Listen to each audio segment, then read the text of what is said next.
பொருள் இல்லார்க்கு இவ்வுலகில்லை என்கிறது தெய்வ புலவர் திருவள்ளுவர் நல்கிய திருக்குறள். இவ்வையகத்தில் நாம் வாழ செல்வம் நமக்கு மிகவும் அவசியம். சனாதன தர்மத்தின் நம்பிக்கைப்படி திருமகளான லக்ஷ்மி நாம் வேண்டிய செல்வத்தை நமக்கு வாரி வழங்குவாள். நமக்கு கிடைக்க பெறும் செல்வமானது நீடித்து நிலைக்க நமக்கு தேவை குபேர பகவானின் கடைக்கண் பார்வை.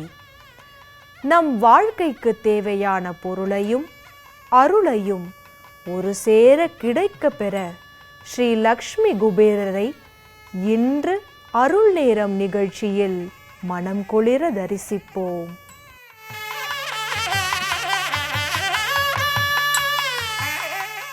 உலகின் முதல் ஸ்ரீ லக்ஷ்மி குபேரர் ஆலயமான இத்திருக்கோவில் வண்டலூர் அருகே உள்ள ரத்னமங்கலத்தில் அமைந்துள்ளது. ரத்தினமங்கலத்திற்கு அருகிலுள்ள வேங்கடமங்கலம் வெங்கடேச பெருமாளின் பெயரை குறிப்பதாலும் ரத்னமங்கலம் எனும் பெயரில் குபேரருக்கு உகந்த ரத்னமும் மங்கலம் எனும் இனிய சொல்லும் இடம் பெற்றிருப்பதாலும் இவ்விடத்தில் கோயில் கட்டப்பட்டுள்ளது.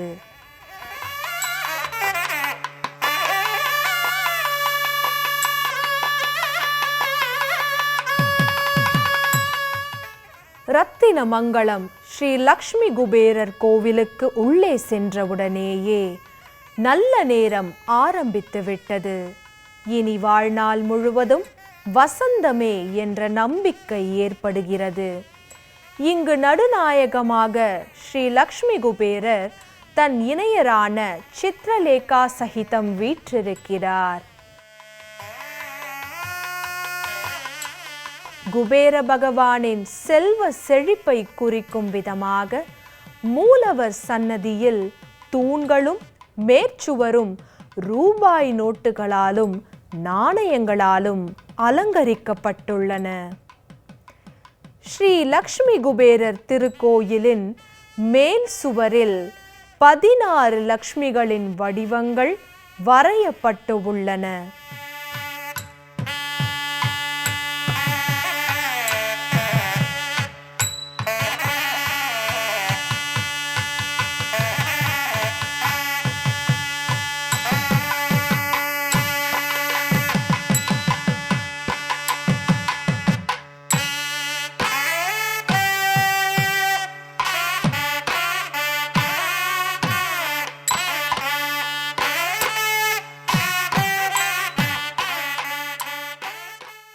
யார் இந்த குபேரன்? குபேரன் செல்வத்தின் அதிபதி. மனமுருகி வேண்டுவோருக்கு வாரி வழங்கும் வள்ளல். நவநிதிகள் அனைத்தையும் தன்வசம் கொண்டிருப்பவர் குபேரன். திருமலை வாசனான ஸ்ரீனிவாச பெருமாளின் திருமண வைபவத்திற்கே குபேரர்தான் கடன் கொடுத்து உதவினாராம். இன்றளவும் நாம் திருமலை வாசனுக்கு செலுத்தும் முடிகாணிக்கை, உண்டியல் பணம், ஆபரணங்கள் ஆகிய அனைத்தையும் ஏழுமலையான் குபேரனுக்கு வட்டியாக செலுத்தி வருவதாக ஐதீகம் சொல்கிறது. பணக்கார கடவுளான வேங்கடவனுக்கே கடன் கொடுத்தவரென்றால் குபேரரின் செல்வ செழிப்பு எத்தகையது என்பதை சொல்லவா வேண்டும்? முன்பொரு காலம் விஸ்வரஸ் என்ற ஒரு மகரிஷி இருந்தார். அவர் சிவபக்தியில் மிகவும் சிறந்து விளங்கினார். அவருக்கும் பரத்வாஜ மகரிஷியின் மகளான தேவவாமினிக்கும் திருமணம் நடைபெற்றது. அந்த தம்பதிக்கு வைஷ்ரவன் என்ற ஆண் குழந்தை பிறந்தது. தந்தை விஸ்வரசை போலவே மகன் வைஷ்ரவனும் பக்தியில் சிறந்து விளங்கினான். விவரம் தெரியும் வயதை எட்டியதும் பிரம்மதேவனை வேண்டி தவம் புரியப் போவதாக பெற்றோரிடம் சம்மதம் கேட்டான். அவர்களும் அனுமதிக்கவே தண்ணீர் கூட பருகாமல் வெறும் காற்றை மட்டும் சுவாசித்து கடுமையாக தவம் புரிந்தான். அவன் தவத்தால் மனமிறங்கிய நான்முகன் தேவர்கள் புடைசூழ வைஷ்ரவனுக்கு காட்சியளித்தார்.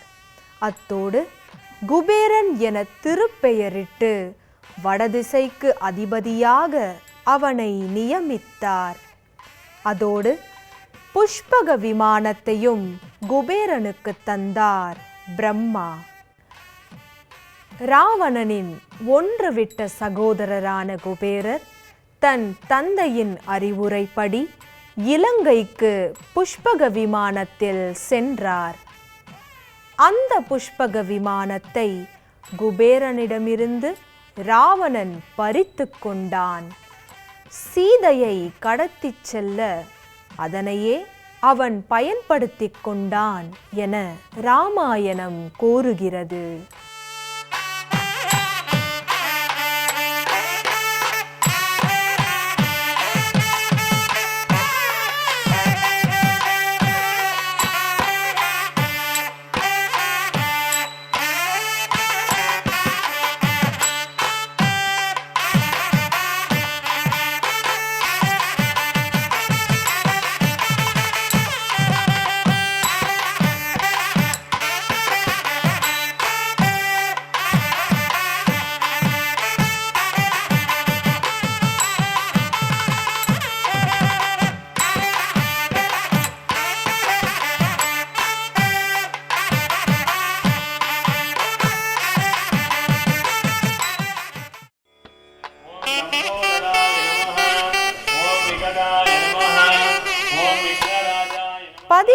விநாயகரின் மூர்த்திகள் அமைக்கப்பட்டு அதற்கு அருகம்புல் வைத்து வழிபாடுகளும் செய்யப்படுகின்றன.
இக்கோவிலில் நவகிரகங்களும் தங்கள் இணையருடன் காட்சி தருவது இக்கோயிலின் தனிச்சிறப்பு.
ग्रहासनाय नमः उदग्रहमूर्तने नमः बुधाय नमः शिवाय नमः महेश्वराय नमः संभवे नमः विनायकिने नमः शशिशेखराय नमः वामदेवाय नमः विरूपाक्षाय नमः कबर्दिने नमः भवाय देवाय नमः सर्वाय देवाय नमः ईशानाय देवाय नमः पशुपते देवाय नमः रुद्राय देवाय नमः उग्राय देवाय नमः भीमाय देवाय नमः महदोदेवाय नमः बुधग्रहस्वामिने नमः नानाविध परिमलपत्र पुष्पांजलि पूजां समर्पयामि।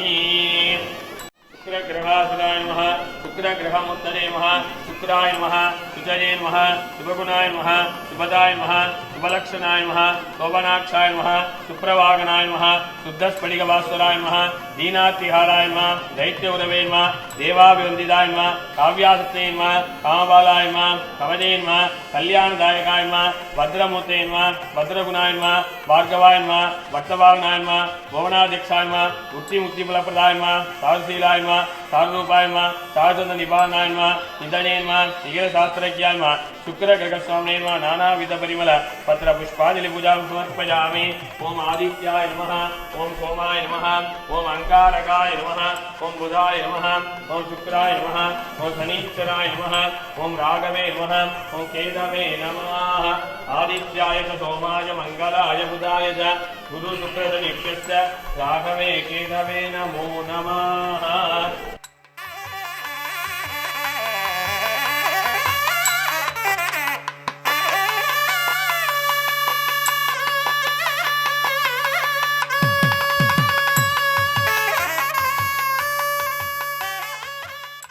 இங்கிருக்கும் வாஸ்துலிங்கமும் பிரசித்தி பெற்றதாகும்.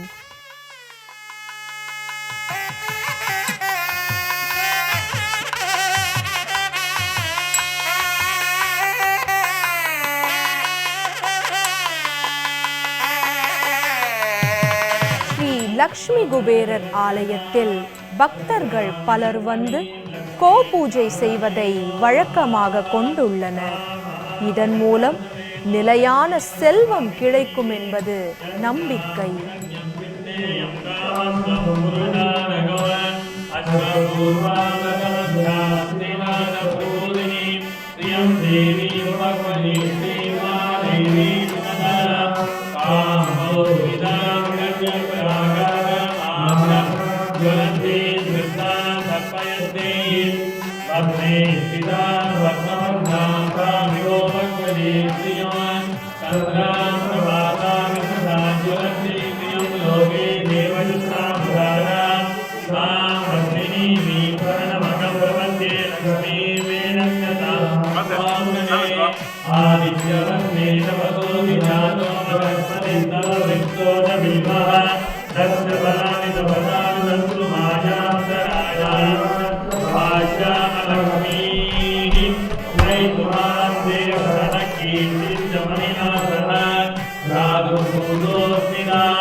वत्मानने वत्मविपत्नवत्रे वत्मप्रिये वत्मसदायदाक्षी विश्वप्रिये विश्वमनोनुकूले त्वत्पादवत्मं मयि सन्निधत्स्व पुत्रपौत्रधनं धान्यं हस्यस्वादिकवेरनो वसूनां रूपमन्नस्य मयि श्रियतामृतः कष्टमेन प्रजाभूता मयितं भवगस्तव त्रिजं वा त्रिजमे कुले मातरं भद्रमालिनी आपत्सृजन्तु स्निग्धानि जिग्लि तमसमे गृहेण ओम दूरदिदोर्वदोर्वन्तं दोर्वदम्योः स्मान् दोर्वन्तं दोर्वयं वयं दूर्वा महासुगन्धधूपमाग्रावयामि तस्मिदमं पत्रिदं युक्तदमं मन्निदं देवसुगमकृतमग्नविद्यान्तमस्वमात्वामित्रस्य सा कक्षुधावेक्षे मामेना संवित्ता मात्वादिगुं दिशो मा श्रीर्भावो भवन्तु नः मातु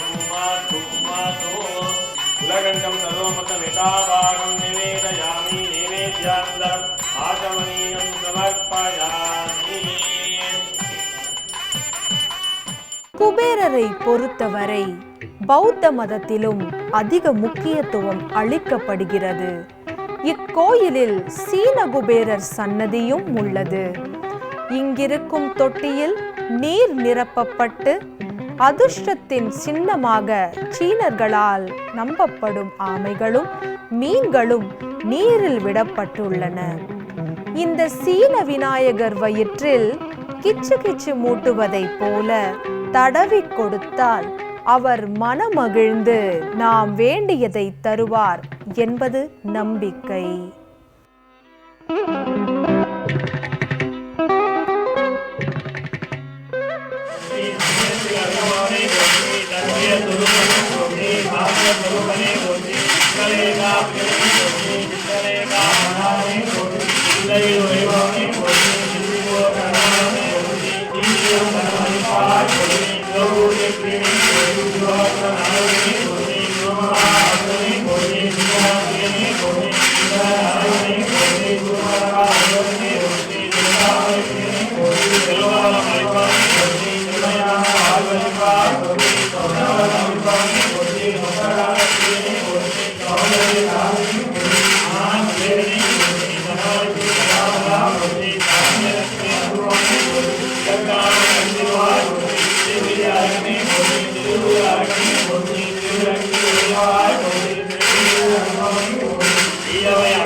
தந்தை விஸ்ரவஸ் அறிவுரையை ஏற்று இலங்கையின் ஆட்சி பொறுப்பை தன் தம்பி ராவணனுக்கு கொடுத்துவிட்டு சிவபெருமானை எண்ணி தவம் புரிந்தார் குபேரர். அவர் பக்தியை மெச்சி சிவபெருமானும் பார்வதி தேவியும் அவருக்கு காட்சியளித்தனர். அன்னை பார்வதி தேவியின் அழகால் ஒரு கணம் மதி இழந்த குபேரர் அம்பிகையை உற்று நோக்கினார். இதனால் கோபமுற்ற அன்னை குபேரருக்கு சாபமளித்தார். இதனால் உருவம் விகாரமடைந்து தன் இடது கண் பார்வையை இழந்தார் குபேரன். சாப விமோச்சனம் பெற சிவபெருமானின் அறிவுறுத்தலின்படி திருக்கோளூர் சென்று அங்குள்ள தீர்த்தத்தில் நீராடி இழந்த கண் பார்வையையும் செல்வத்தையும் திரும்ப கிடைக்கப் பெற்றார் குபேரன். அவர் தன் தவறை உணர்ந்ததால் நவநிதிகளை, அதாவது கற்பக விருட்சம், காமதேனு, சங்கு, மீன், ஆமை, முத்துக்கள், தாமரை, பசு, கன்றுக்குட்டி ஆகியவற்றை குபேரனுக்கு பரிசாக அளித்தார் சிவபெருமான். இதனாலேயே ஸ்ரீ லக்ஷ்மி குபேரர் விரதமிருந்து தன்னை வழிபடும் பக்தர்களுக்கு செல்வங்களை வாரி வழங்குகிறார். ஸ்ரீ குபேர விரதத்தை எப்படி அனுசரிக்க வேண்டும்? அமிர்த யோகம் அல்லது சித்த யோகம் உடைய பூரணமான வெள்ளிக்கிழமையில் மஞ்சள், குங்குமம், சந்தனம், மலர்கள், சாம்பிராணி ஆகியவற்றை கொண்டு குபேர பகவானை வழிபட்டால் சகல சௌபாகியங்களும் கிடைக்கப் பெறலாம். லக்ஷ்மி குபேரனே லக்ஷ்மி குபேரனே தனதான்ய நாதனே லக்ஷ்மி குபேரனே லக்ஷ்மி ரத்னமங்கலம் வந்து ஸ்ரீ லக்ஷ்மி குபேரரை தரிசித்துவிட்டு சென்றால் இனி நாமும் குபேரர் ஆகலாம் என்பதில் ஐயம் ஏதுமில்லை.